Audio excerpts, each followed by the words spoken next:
आज प्रोग्राम में हमारे साथ शहरियार अफरीदी साहब रहनुमा है पाकिस्तान तहरीक इंसाफ से, सेनेटर परवेश खान है पाकिस्तान पीपल्स पार्टी से, और खुर्रम दस्तगीर साहब PMLN से हमें ज्वाइन कर रहे हैं। सबको खुशामदीद कहते हैं प्रोग्राम में। शहरियार साहब आपसे आगाज़ करूँगा, पहले AJK की सिचुएशन से स्टार्ट करते हैं। क्यों सूरत हाल इतनी ख़राब हुई, काबू से बाहर क्यों हुई? बिस्मिल्लाहिर्रहमानिर्रहीम। सबसे पहले आपका बहुत शुक्रिया। जैसे अभी आपने इंट्रो में अभी बताया, पेशावर में जो धमाका हुआ और पाकिस्तान के जवान, चाहे वो सिविल आर्म्ड फोर्सेस के हों, जितने भी स्टेक होल्डर्स या सिविलियंस हों, चाहे वो फाटा में हो, चाहे वो बलूचिस्तान में हो, अक्रॉस पाकिस्तान दिल खरोश वाक़यात सुनने को मिल रहे हैं। और ये चीज़ जो है पाकिस्तान के मुस्तकबिल के हवाले से बहुत अलार्मिंग है। इसके अलावा आज जिस तरह ये जब से काइनेटिक एनर्जी की और डंडा जो इस्तेमाल किया जा रहा है, आज जो इस्लामाबाद प्रेस क्लब में हुआ, पहले तो उसकी मजम्मत ही कर दें क्योंकि बहुत ज़ालिमाना रवैया है ये एडमिनिस्ट्रेशन का। मैं इसी पे आ रहा हूँ। एक तो मैं मजम्मत करता हूँ बतौर एक पॉलिटिकल वर्कर के, fourth pillar of a state है, कैपिटल है, ये फुटेजेस पूरी दुनिया में जाती हैं। आपकी ग्लोबल जो स्टैंडिंग है और जो ग्लोबल परसेप्शन है, ये चीज़ें हॉन्ट करती हैं। फिर सबसे बड़ी बात यह कि आज़ाद कश्मीर जो कि बेस कैंप था मकबूजा कश्मीर के हवाले से कि पूरी दुनिया में लड़ना है और पूरी दुनिया में कश्मीर के साथ जो हिंदुस्तान का रवैया है उसके हवाले से आगाही फैलानी है और एक ऐसी परसेप्शन क्रिएट करनी है जिससे दुनिया को पता चले कि हिंदुस्तान का असल चेहरा है क्या। जब ये 370 और 35 एब्रोगेट किया हिंदुस्तान ने, तो पूरी दुनिया के सामने हिंदुस्तान का मकरू चेहरा खुल के सामने आया। लेकिन आज मेरा सवाल ये है कि हम तारीख़ हमें क्या सिखाती है? तारीख़ हमें सिखाती है, आप कुरान को पढ़ लें, कि आप सीखें माजी से, तारीख़ से सीखें। होना ये चाहिए था कि हम अपने तमाम मसाइल इस्लाम जब पेशावर पब्लिक स्कूल फैस्को हुआ तो 20 नुकात नेशनल एक्शन प्लान का हिस्सा बने और उसमें बेस लाइन क्या थी कि एंगेज करें। जब हम कहते हैं ना कि पैलेस्टाइन रूट कॉज की तरफ जाएं, कश्मीर रूट कॉज की तरफ जाएं, तो आप बलूचिस्तान हो, चाहे वो फाटा हो, चाहे वो NFC के हवाले से छोटे सूबों के मसाइल हो, जितने भी फॉल्ट लाइंस हैं उनकी रूट कॉज की तरफ जाएं और उसको एड्रेस करें, ओपिनियन लीडर्स की स्टेक होल्डर्स को एंगेज करें। अब उन्होंने आज़ाद जम्मू कश्मीर में 30 सितंबर डेडलाइन दी थी, क्यों एंगेज नहीं किया? क्या जरूरत पड़ी कि आप पाकिस्तान से इस्लामाबाद पुलिस भेज रहे हैं, रेंजर्स भेज रहे हैं, FC भेज रहे हैं? ये क्या मोदी और मोदी ना अहल वो जो RSS फासिस्ट जो उनकी थिंकिंग है वो इस वक्त दुनिया को क्या तासुर देगी? वो जो हुर्रियत के या मकबूजा कश्मीर के वो लोग जो तारीख रकम कर रहे हैं, कासिम फत्तू साहब दुख्तरान मिल्लत, वो जो जेलें काट रहे हैं, सोबते बर्दाश्त कर रहे हैं, हर एक आजमाइश से वो गुजर गए, लेकिन ना कश्मीर पे कॉम्प्रोमाइज कर रहे हैं ना पाकिस्तान पे कॉम्प्रोमाइज कर रहे हैं। उनके के पास जब ये खबरें जाएंगी क्या तासुर होगा? फिर सबसे इंपॉर्टेंट चीज, हिंदुस्तान को झूठ बोलने की ऐसी आदत है कि डिप्लोमेटिक चैनल्स पे उसको झूठ का एक नैरेटिव एक नया मिल गया जिससे खुदा ना खास्ता पाकिस्तान की जगह सही होगी। आई फेल टू अंडरस्टैंड कि आप तमाम पॉलिटिकल पार्टीज हैं, पीपल्स पार्टी का अपना रोल है, जमात इस्लामी का अपना रोल है, नून का अपना रोल है, पाकिस्तान तहरीक इंसाफ, जितनी भी पॉलिटिकल पार्टीज हैं उनकी प्रेजेंस है। आज क्या वजह बनी कि तमाम पॉलिटिकल पार्टीज प्रोटेस्ट कर रही हैं? फिर आपने आज फॉर्म 47 के जो बेनिफिशरी हैं इनको समझ क्यों नहीं आ रही? अभी जैसे तलाल चौधरी अभी माफी मांगने चले गए हैं, तो आज अभी भी टाइम है, एक माफी मांगे, अभी नोटिस ले लिए। शहबाज शरीफ साहब को तब एहसास होता है जब चीजें एग्रीवेट हो जाती हैं। मैं हैरान और परेशान हूं। इस मुल्क की आने वाली नस्लों पर रहम करें, इस मुल्क के मफादात पर रहम करें, इस खित्ते के अमन को देखें। हिंदुस्तान ऑलरेडी अपनी बेइज्जती का बदला लेने का अल्लाह उनको तौफीक ना दे, लेकिन वो पर तो तोड़ रहा है। फिर इजराइल का जो ओवरऑल जो उसकी साइकी है, जिस तरह अभी सेनेटर मुश्ताक साहब के साथ जो हुआ फिटेला पे, वो ह्यूमैनिटेरियन जो इंसानियत के अलमदार हैं, जो इंसानियत की खिदमत के लिए निकले हुए, आलमी सतह पे हम मुसलमान और बिलखसूस पाकिस्तान हमें होश के नाखून लेने चाहिए। जब मेरा घर अंदर से ठीक होगा, 2611 किलोमीटर आपका जो ड्यूरेंट लाइन है, 909 किलोमीटर आपका ईरान के साथ, आपके मुल्क के अंदर एक ऐसी फिजा होनी चाहिए कि फेडरेटिंग यूनिट्स एक हो। इसी पे इमरान खान पाकिस्तान तहरीक इंसाफ जोर दे रहे हैं कि घर को ठीक करें, घर को ठीक करें। लेकिन मुसीबत यह कि जब आप डंडे के जरिए अपने मसाइल का हल ढूंढे तो उसमें हल नहीं मिलेगा। पलशा बीबी, आप बताइए, ये जो सूरत हाल है इस वक्त एजेके के अंदर, आप इसमें क्या खराबी समझती हैं? पॉलिटिक्स इसमें क्यों नाकाम हुई? देखिए, जब ऐसी सिचुएशन, एक तो इंतहाई हसास ज़ाहिर इलाका है, हमें हमारे लिए बहुत हमारे दिल के करीब है। लेकिन बात यह है कि ऐसी सिचुएशन में जब इतनी सीरियस सिचुएशन हो जाती है, इतने हालात ख़राब हो जाते हैं, तो फिर जो इस वक्त ज़िम्मेदार हैं हुकूमत की, जो सरबराह हैं वज़ीर आज़म साहब, उन्हें ख़ुद एजेके जाना चाहिए था। शहबाज साहब को जाना चाहिए? मुझे इल्म नहीं वो अभी कहाँ है। अगर आप तो लंदन में सुना है कि शायद पाकिस्तान के लिए, मैं समझती हूँ ये काफ़ी दिन से एक हालात वहाँ ख़राब हो रहे थे। शहबाज साहब खुद आ जाना चाहिए था। जब मुल्क में इतना मसला, इतनी हालात ख़राब हो जाएं, तो वज़ीर आज़म साहब को आना चाहिए था और आकर खुद एजेके जाना चाहिए। आज अभी कायरा साहब को, इतने हालात अमीर मुकाम को, इन लोगों को भेजा गया, एहसन इकबाल को भेजा गया, लेकिन ये काम 30 तारीख से पहले भी हो सकता था। देखिए, ये मैं कह रही हूँ कि अब आपकी कुछ चीज़ें ऐसी हैं जिनको आप ऐसे इस तरह हल नहीं कर सकते और ना इतना छोड़ सकते हैं। वहाँ आप खुद देख लीजिए कि मुल्क में जो है भारतीय रॉ के कहाँ कहाँ तक ताने बाने मिले हुए हैं। आपकी मुल्क के अंदर लोगों को जो है वो चुन चुन के टारगेट किलिंग की जा रही है, की जाती रही है, और उस पर रॉ का फुटप्रिंट है। ऐसा हम मौका ही क्यों आने दें कि कोई हमारी किस्म मुसीबत पर शादियाने बजाय। देखिए, आपके हालात खराब होंगे और दुश्मन आपका जो है घुसेगा अंदर, वो तो फायदा उठाएगा। वो तो हर जगह घुस चुका है। मैं आपको बता रही हूँ, आपने वो रिपोर्ट देखी होगी जो इंटरनेशनल जरीदों ने की है, गार्डियन ने पूरी डिटेल छापी थी कि कहाँ कहाँ कौन कौन असैसिनेट हुए, वो किसने किया है, वो रॉ ने किए। रॉ के बीच हो सकते हैं और भी एजेंसीज हो, मोसाद हो, कौन हो, हमें क्या पता। लेकिन बहरहाल बात यह है कि वज़ीर आज़म साहब को यहाँ होना चाहिए। ये कई दिनों से सिचुएशन बन रही है, कोई आज की तो नहीं है। खुर्रम साहब, आप बताइएगा जनाब, ये एजेके में मुझे तो फीलिंग यही आती है कि यहाँ पॉलिटिक्स फेल हुई है, तो इसीलिए ये जो सूरत हाल है आपके काबू से बाहर हुई। अगर पॉलिटिक्स कामयाब होती तो ये चीज़ें बहुत पहले लोगों को इंगेज करके संभाली जा सकती थी। पॉलिटिक्स का फेलियर अपनी जगह पर है, लेकिन मलिक साहब, कांस्टेबल खुर्शीद, कांस्टेबल जमील और कांस्टेबल ताहिर रफी, उनके खानदानों को हम क्या जवाब देंगे? इनको किसने गोलियां मारी? मैं जरूर जानना चाहूँ कि ये जो अब तकरीबन अब 172 आज़ाद कश्मीर पुलिस के जो अहलकार जख्मी हैं, हिंदुस्तान ने गोलियां मारी आकर इनको, या इनके ऊपर तशद्दुद किसने किया? तो लिहाजा जो एहतजाज का हक है वो अपनी जगह पर है। उनकी जो डिमांड्स जैसी भी हैं वो जरूर उसको लेकर जाएं, लेकिन ये तशद्दुद का अंसर जो है उस पे हम सबको सोचना है कि इसमें जो हम देख रहे हैं, आपने जिक्र भी किया कि बलूचिस्तान में भी बैरूनी दरअंदाजी है, केपी में भी बैरूनी दरअंदाजी है, और अब आज़ाद कश्मीर में भी बैरूनी दरअंदाजी है। अपनी जो हमारी अंदरूनी फॉल्ट लाइन्स हैं, आज़ाद कश्मीर की जो मौजूदा हुकूमत है, ये कब बनी थी? ये 2021 में बनी थी, अभी जब पीडीएम की गवर्नमेंट नहीं आई थी और पीटीआई की गवर्नमेंट थी।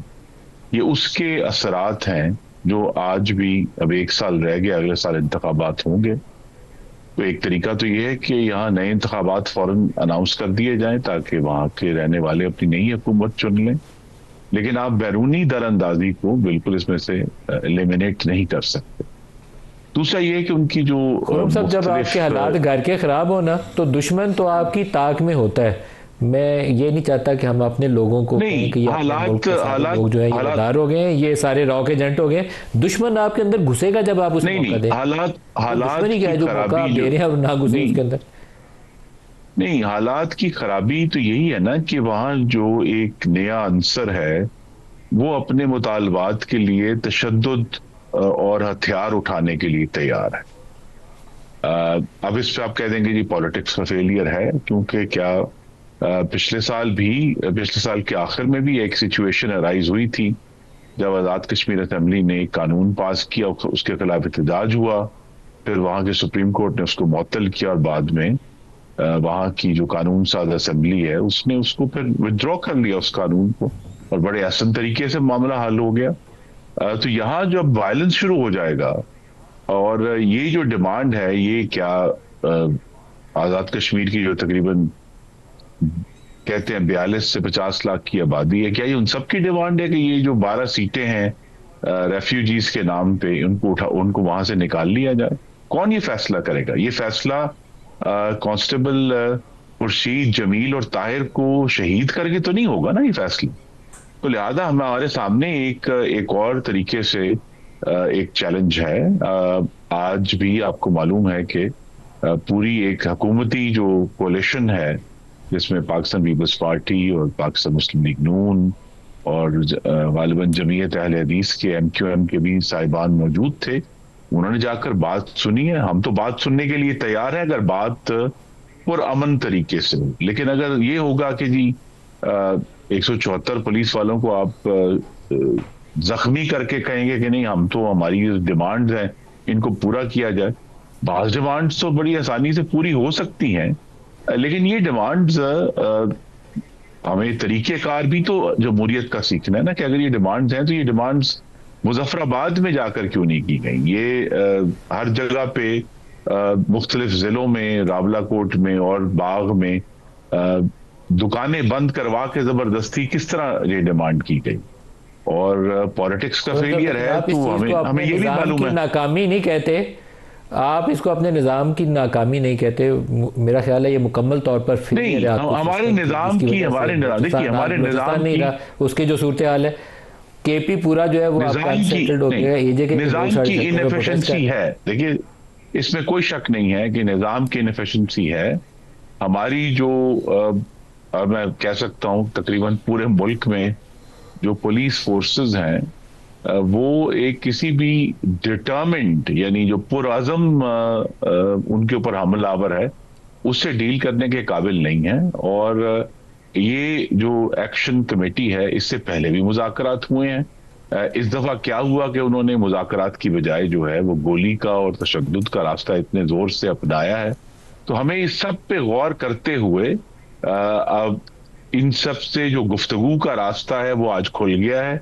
हम उनसे गुफ्तगू जारी रखेंगे और ये भी चाहेंगे कि ये मामला बढ़े। आज़ाद जम्मू कश्मीर के जो अवाम हैं, वो हिस्टोरिकली जो रिकॉर्ड है उनमें हुर्रियत तो है, लेकिन तशद्दुद हमें कभी नजर नहीं आया, उनके कल्चर का हिस्सा नहीं है। तो अब अगर एक नया कल्चर कहीं से उठा तो इस पर भी गौर करना है कि ये क्या सोशल मीडिया की पैदावार है, ये कहां से कल्चर आप क्या तजवीज़ करते हैं? देखें, पाकिस्तान के दो नेशनल सिक्योरिटी मेन पिलर्स हैं, न्यूक्लियर और कश्मीर। कश्मीर को हमेशा और न्यूक्लियर को हमेशा, वैसे तो पाकिस्तान के नेशनल इंटरेस्ट की जब बात आए तो प्रायोरिटी नंबर 1 है। जब से लोगों ने प्रोटेस्ट किया बिजली और पानी और बिल, और जब सुप्रीम कोर्ट ने उस पर एक्शन लिया, उस वक्त से लेकर अब तक क्यों एंगेज नहीं किया गया? जिस तरीके से आज पुलिस एहलकारों की ज़िंदगियां इंपॉर्टेंट हैं, इसी तरह सिविलियंस की ज़िंदगियां भी इंपॉर्टेंट हैं। ये नौबत क्यों आई? सोते रहे? कहाँ थे वो की स्टेक होल्डर्स? अब भी वक्त दूर नहीं है, बहुत ज़रूरी है, हमने इस घर को ठीक करना है, तमाम स्टेक होल्डर्स को एंगेज करें।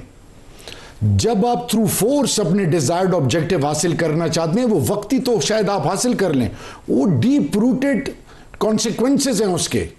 मैं कश्मीर कमेटी का चेयरमैन रहा हूं, 10 अजला हैं आज़ाद कश्मीर के। ये आपको मैं दिल से बताऊं, जब कश्मीर प्रीमियर लीग हुई थी, दुनिया में कश्मीर के हवाले से ग्लोबल एम्बेसडर्स बन गए थे, कश्मीर की हर तरफ बात हो रही थी।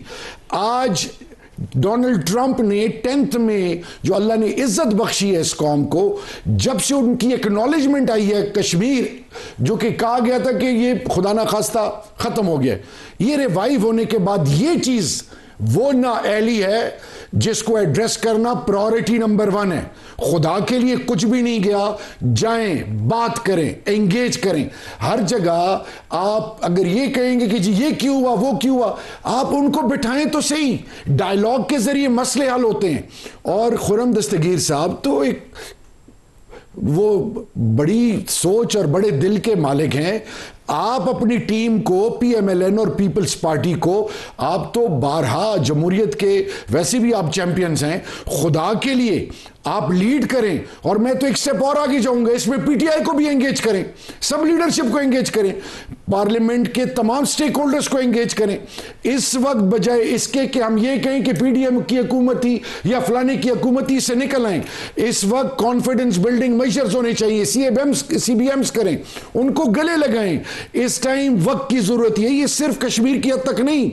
और मैं आपको बता रहा हूं, गिलगित बल्तिस्तान फाटा, इसी तरह फॉर्म ऑफ फाटा, इसी तरह बलूचिस्तान, KPK, पंजाब, अब ये जो सैलाब में जो कुछ हुआ है, पंजाब के बासी, आप जाएं तो ग्राउंड पल्स तो चेक करें। मैं इस वक्त मुल्क के अंदर देखे हार्मनी फैलानी चाहिए। मैं पॉलिटिक्स नहीं करना चाह रहा, ना मैं ब्लेम गेम करना चाह रहा हूं। खुदा के लिए इस वक्त पाकिस्तान के तमाम इकाइयों के तमाम स्टेक होल्डर्स को एंगेज करें। इस तरह नहीं हो सकता कि आप किसी को बंद कर दें, किसी को डराएं, किसी को मुसलसल ये बताते रहें कि जी तुम्हारा कैरियर खत्म हो गया है, -1 हो गया है, फलाना ये हो गया है। भाई ये चीजें नहीं होती, इख्तियार अल्लाह के पास है। अगर आपके पाकिस्तान के मुखलिस हैं और आप पाकिस्तान की बुनियादों के साथ मुखलिस हैं, इस वक्त सबको ऑन बोर्ड लेना is the need of the hour. पलशा, जो इस वक्त सूरत हाल है कि आप दो इक़्तिदार के हिस्सेदार हैं, शराकतेदार, आप वजारतें नहीं ली हुई लेकिन आपकी सपोर्ट से ही हुकूमत कायम है। आपके दरमियान में और पंजाब हुकूमत के दरमियान में जो इल्ज़ाम तराशी लग रही है, जिस हारमनी का ये तज़किरा कर रहे हैं, वो हारमनी तो आप दो पार्टनर्स के दरमियान में भी नहीं है। देखिए नदीम मलिक साहब, इस पर मैंने कल ही बात की, मैंने प्रेस कॉन्फ्रेंस की बात असल ये है कि ज़रूर हम साथ हैं इनके, और हमारी वजह से अभी इनके नंबर्स पूरे नहीं हुए, वरना शायद इससे भी ज़्यादा एक्सपेक्ट किया जा सकता था। लेकिन बहरहाल अभी हम साथ ज़रूर हैं, मगर साथ हैं इसका ये मतलब तो नहीं है कि हम सिर्फ गालियाँ खाने और जूते खाने के लिए साथ हैं, ऐसे नहीं है। और जो अब मुझे इल्म नहीं, अगर पंजाब हुकूमत अपने बड़ों से पूछे, आपको याद होगा 2008 में जब मोहतरमा शहीद हुई तो मियाँ साहब तो इलेक्शन छोड़ के जा रहे थे, अचकज़ई साहब वगैरह के साथ, याद है आपको? तब भी अपना पर्सनल लॉस बर्दाश्त करते हुए जरदारी साहब उन्हें वापस लाए। फिर 14 में जरदारी साहब सीधा गए ही, वहाँ उतरे ही जाके जाती उम्रा। अब बात दरअसल ये, हम किस किस्म की सोच को प्रमोट कर रहे हैं, ये हम सोच, अब मैं ये कहूँ कि आप जो हैं कश्मीर के मामले पे हम कश्मीर से ताल्लुक़ नहीं रखते, हाँ हम बात नहीं कर सकते, क्यों? हम पाकिस्तानी नहीं हैं। ये वफाक तो सब इकाइयों को मिला के ही बना है ना। तो क्या अगर मैं आज कहूँ कि खुर्रम दस्तगीर साहब ने अपनी वजारत के होते हुए कोई दौरान कोई गलत फैसले लिए, मैं इनकी किसी पॉलिसी से डिसएग्री करूँ तो क्या आप पंजाब पे चढ़ दौड़ेंगे? ये Punjab is not one party. Punjab ना PMLN है, ना पंजाब PTI है, ना पंजाब कोई और पार्टी है। इसी तरह सिंध जो है वो ना PPP है, ना सिंध PTI है, ना सिंध मुस्लिम लीग नून है। इसी तरह किसी पार्टी का किसी सूबे पे कोई इजारादारी नहीं है।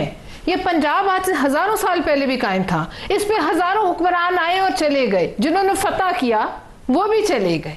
ये तो अब हमारा एक सिस्टम है ना डेमोक्रेटिक, जिसमें आज ये हुकूमत है, कल कोई। अब इसको पंजाब पे आपकी कारकर्दगी पे आप हमारी हमें तो कितनी तनकीद होती थी, आपको याद है हमारी, हमें तो इस हिसाब से तो लोगों को टुकड़े कर देना चाहिए था, जिस तरह से हमारी हुकूमतों पे तनकीद होती रही। लेकिन हुकूमत पे तनकीद होती है, इसमें क्या बुराई है? लेकिन उसको ये मतलब ये हाथ पांव तोड़ देने वाली बातें इनके मुंह से अच्छी नहीं लगती, और इनको ये शायद अपने बड़ों से थोड़ी सी पूछने की ज़रूरत है कि इस मुल्क की हिस्ट्री में, और अब ऐसे मौके पर जब आगे ही 2 सूबों में तो वैसे ही हमारी कितनी खलफशार है और आग लगी हुई है, और 2 इकाइयों को एक दूसरे के सामने हम खड़ा कर दें। देखिए, मैं आपके घर पे ज़रूर आप कह सकते हैं ये घर मेरा है, ये मलकियत मेरी है, ये पानी इस घर में आने वाला मेरा है, ये ज़मीन मेरी है, यहाँ मैं जो मर्जी करूँ, लेकिन सूबा किसी का नहीं। सिंध दरिया से पानी आता है ना, वो चलता है ऊपर तिब्बत से, तो फिर पहले तो वो उस पर हक जताए, फिर चीन जताए, फिर भारत जताए। ये वाली गुफ्तगू जो है, ये अगर मरियम बीबी करें ना भारत से, हम उनके साथ हैं, वो कहें ये पानी मेरा है, मोदी को सुनाए, हम कहेंगे हाँ बिल्कुल सच कहती हैं। लेकिन ये वाला फैक्टर जो है, इस मौके पर कौन सी चीज़ ऐसी है कि जो ये कहने पर उन्हें मजबूर करें? मेरी समझ से बालातर है। हम सब सियासी कारकुन हैं, हम उनकी बहुत इज्जत करते हैं और हम चाहेंगे कि ऐसी हो, लेकिन देखें इतनी कमज़ोर उंगलियां हमारी भी नहीं कि हम उनके हाथ में दे देंगे लो इसको तोड़ दो।